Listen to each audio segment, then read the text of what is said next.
Today on our 2011 Ford F-350, we're going to be showing you how to install the DeeZee Truck Bed Auxiliary Tank. This rectangle shaped tank is made out of aluminum. Its part number is DZ91752X. Now, to make our installation go a lot easier, we're also going to be using the DeeZee connector kit. This is part number DZ97960. Here's what our tank's going to look like installed. This is going to give us about 38 to 40 gallons of extra storage space for fuel, which we can run directly to our fuel line. Now, the nice thing about it, we've got the option of placing our filler neck on that side or on this side. And we also have the second bung here in case we needed to do some kind of auxiliary pump, or if you want to do a hand pump in there to use this also to fill other vehicles, you can do that. It's not going to be a big issue. Now, the design of the tank's nice. We're going to have stabilizing baffles inside. That's going to keep that sloshing effect from going side to side, kind of to a minimum. On the corners here, they've rounded these edges. That's going to help to reduce those pressure points that we can sometimes get.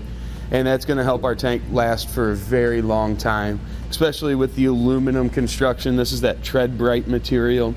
It's going to give us the rust corrosion prevention. Not going to have to worry about that a bit. Now, from the actual bulkhead of the truck coming back, we've added about 9¼ inches. So you're going to have that loss of the front of the bed with the tank installed. Overall, from the top of the bed corrugation, we're going to be at about 22 inches to the top of our cap. Now, as you can see, that cap is going to stick out over the top of the truck. So tonneau covers and things like that, probably not going to be able to use those. But if you did have any kind of ladder rack system on your truck that goes on the side rail, we're really not going to have any interference there. So I think you'll be fine. Now, overall on the width, just so we can ramp up our measurements, we're looking at about 60 inches. And in our case, from the outside edge of the tank to the inside edge of the bed rail, it's left us with about 2¼ inches. So if you had anything that you wanted to kind of fit in there, you may still be able to. Also, our tank's going to give us the DOT certification rating for the UN 31A and UN 31B classes. You can also see with our cap design here, it's designed to really help seal that fuel in, but also to be self-venting. So if our pressures get too high in the tank, or if we start getting that vacuum effect, this is going to help to alleviate that. Just want to get it lined up with our 2 notches there on top, and then press down and rotate to seal that off. Now, the first thing we need to do for our installation is to determine where we're going to be adding in our inline adapter. Now, what this adapter is going to do, it's going to go right in line on our fuel line, our fuel fill line here, and we've got a check valve located in this fitting. So as the fuel level gets low in the tank, this is going to start allowing fuel to come down through. As that fuel level is filled back up, it closes off the valve inside of here, and that's going to keep all the fuel in that upper tank until it's needed in the lower tank. So it's a really nice, straightforward system. You're not going to have any switches, any levers, any things that you need to pull or do anything like that with, unless you just want to shut off your tank. So it makes it a really easy system to use. What you need to do is find the fuel filler neck on the truck, which in this case is going to be located right down here. It's going to go over top of our frame rail. And we're going to be positioning this. You can see our metal line here goes down to the rubber line. That metal ends about here. So we'll come back from there a little bit, and we'll be putting that in about there. So about right there. Now, we know that we want our valve to kind of go over this way. That's where the side of our tank is. So we're going to place it in there just like that. Before we put it in, though, we do want to put some thread sealant, some thread compound there, and get it set up to where it'll be in the right direction for us. Another step is going to be removing the plug that we've got here in the bung in the tank. That's where we're going to be threading in the shut-off valve. If there's ever an instance we want to shut the flow of the tank off from our fuel system, we can simply move that valve over. And then we're going to have our 90-degree turn down, which is going to allow us to run the rubber fuel line through the bed of the truck down to the fuel filler neck. Now we want ours positioned about like this. This is going to allow us where that larger hump kind of runs down into the bed. This is going to allow us to go just ahead of that. So we'll use as our thread sealant compound. We want to seal this together, seal this together, of course seal our filler neck adapter together, but also we're going to be sealing the fill neck here. They give you a hole on each side so you can choose which side that you want this to be mounted on. In some rare applications you might want it on the opposite side of your truck from your fuel tank. We're going to be putting it on the same side. So we just need to get all of these put in position. Now with all of our connections we want to use a good thread sealing compound. We will ensure that we don't have any leaks to deal with.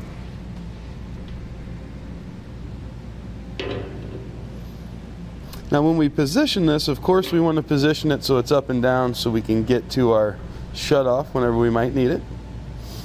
Next we'll get our turn down in the right position.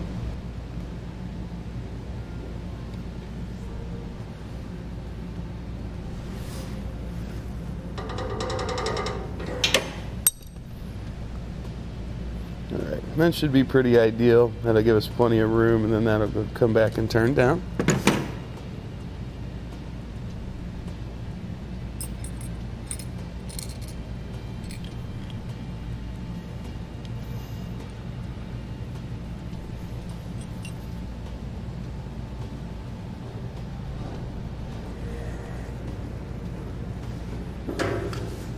Alright, now we can just give everything a little bit of time to set up, seal up properly, and we can continue our installation.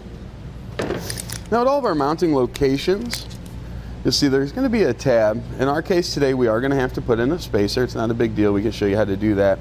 But we want to enlarge these holes slightly. We're going to be using 3/8 hardware, so we're going to use a 25/64 bit just to give us a little bit of extra room there, and then just get these enlarged. And we can do that at our 3 other mounting locations as well. All right, now we'll position our box in our truck. We want to get it right where we're going to want it. In our case, we're just going to split the difference, center the tank in the bed of the truck. And then you can use a paint marker, or you can use your drill bit to come in, and we can mark the whole locations we need to drill that'll go through the bed to secure our tank in place.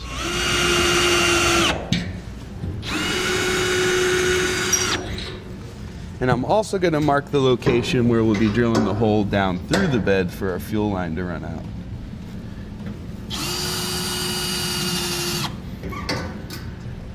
Alright, that should do it. We can get our holes drilled out in our bed now once we move our tank out of the way.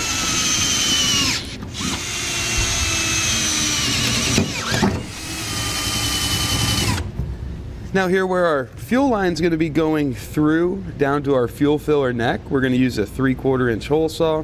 That'll give us plenty of room to pass through our hose.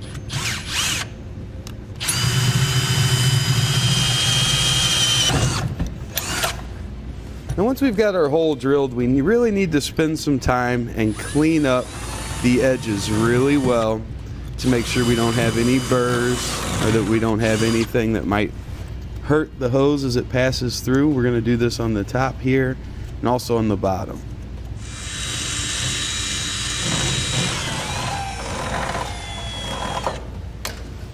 Now you'll want to take a little bit of a spray paint or maybe an undercoating, and we want to touch that hole up. We don't want to have that bare steel.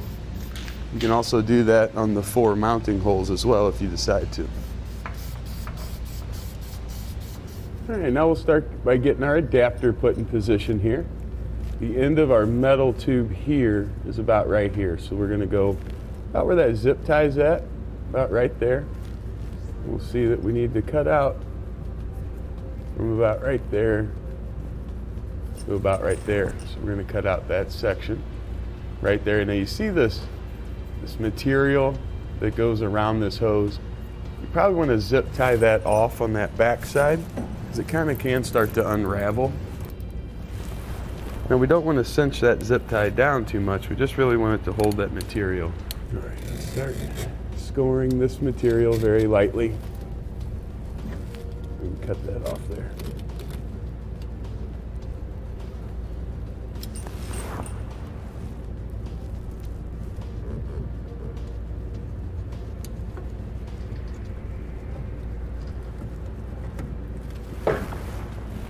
Now we'll take one of our supplied hose clamps.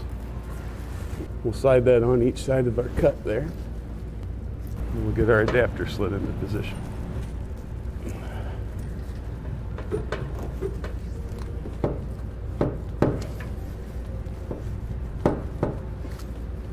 And we'll tighten down our clamps. You can see this is where that kind of that bulge in our adapter is. We want to be sure our clamps go in behind that or closer to the middle from that.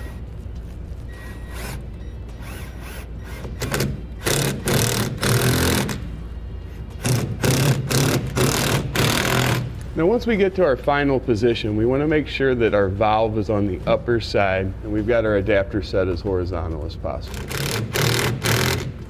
Now if you decide to, you can trim off your excess on your hose clamps.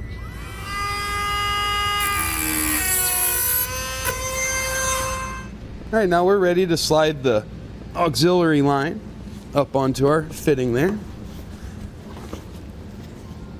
All right, and once we've got that all the way up in there, take one of our smaller hose clamps and cinch that down. Now this one's going to use a 1/4 inch either socket or bit driver.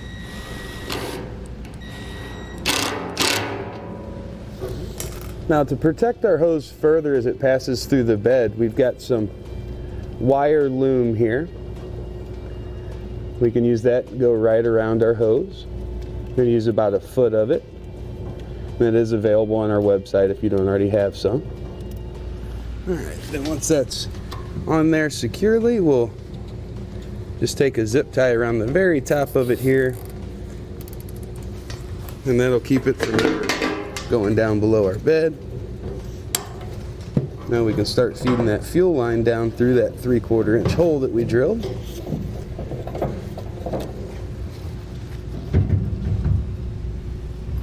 Now you see our attachment tab here on the bottom. It doesn't sit flush down with the bed of the truck just because of the way the bed's designed. So we're going to use a couple of round hole spacer blocks. That's going to go right below that. We're going to use, as we said, the 3/8 bolts. We'll let that go right down through the middle there. On the bottom, we'll finish that up with another flat washer and a nylon lock nut.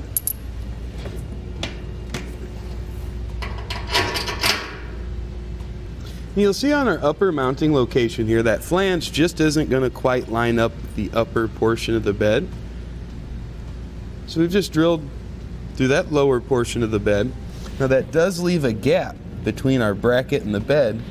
So we're just going to use a small cylinder style spacer. That's going to fit in between there. Then we can place our bolt with the flat washer on it, right through that, and out the hole that we drilled in the bed. Now onto that, we're going to be adding another flat washer, and also threading on a nylon lock nut. And we'll do the same thing for our passenger side, and we'll be ready to tighten down our tank.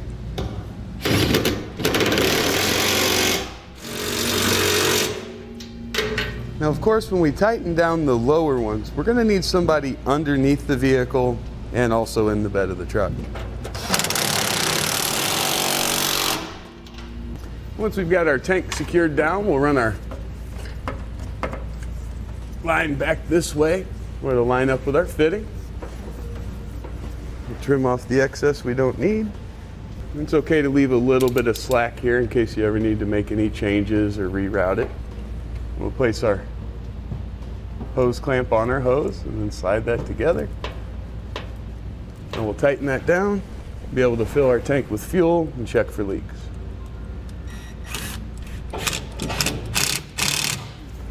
Now with no leaks detected, that's going to complete our installation of the DeeZee truck bed auxiliary tank, part number DeeZee 91752X on our 2011 Ford F-350.